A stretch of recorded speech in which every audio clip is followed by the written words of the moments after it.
apektado muna yung buong Sangguniang Norte? Actually, yung kasi ngayon, nung una, di ba, syempre, mini-message ako ng council dahil sabi nila, para ako yung pinapatungkulan ng post. At syempre, nag-react tayo noon. Una, tagal ko bago sumagot. No? So sabi ko kasi, nakakatawa lang naman doon, nagawa-gawa lang. No? Pero eventually, nung sinabi niya at hinawi niya na hindi naman daw ako dahil nga nag-post na ako, nasabi ko na we will file necessary action for what the person posted, biglang binawi at sabi niya hindi naman daw ako. So the question is, who amongst the member of this council he is accusing for that incident? Sino ba yung naka-aksidente at meron ba talagang namatay na tao? Because that is a serious accusation.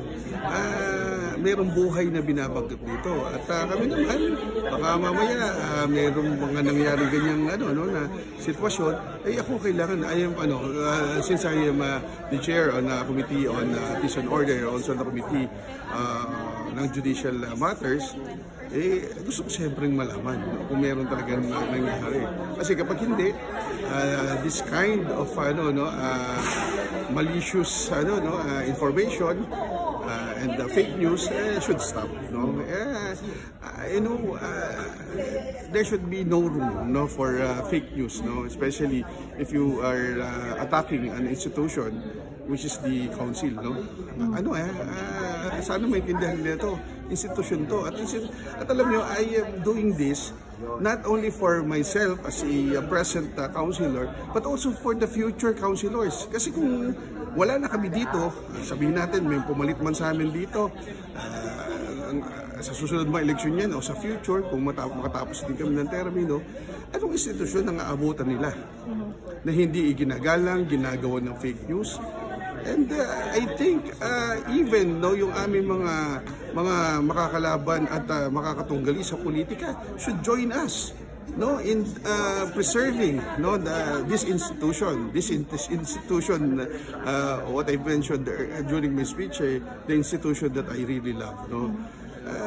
So hindi to basta-basta. So actually iniimbitahan ko po, no, hindi lang yung member ng konseho to, pati po yung mga future, no, na gusto pong maglingkod dito to join me, no, na po natin to, pangalagaan po natin to. Especially I am very sure that kung ano man yung kwento na ginawa is really alam niyo po, writer po ako, no, scriptwriter ako, so sabi ko talagang isang kwentong ginawa para po makapanira ng tao at ngayon institution. So definitely what I also